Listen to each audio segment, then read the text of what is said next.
এই প্রাণীটাকে আমরা সকলেই চিনি, এর নামও জানি যে এর নাম উট। কিন্তু এই উট মরুভূমির একটা জাহাজ বলে যাকে।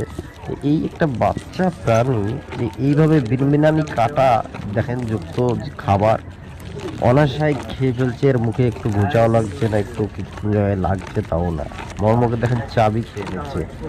তো কি সৃষ্টিকর্তার একটা অসীম নিয়ামত রহমত দেখেন, এমনভাবে একে বানিয়েছে তো এর একটু মুখে কাটাও লাগছে না। তো এই উটটির জন্য একটি সাবস্ক্রাইবার করে দেবেন, একটি লাইক করবেন, কমেন্টে জানাবেন, আর এই ধরনের ভিডিও দেখতে হলে আমাদের পেজটিতে ফলো দিয়ে রাখবেন। তো যাই হোক, অনেক সুন্দর লাগলো, আপনাদেরও ভালো লাগবে। Tata, bye bye.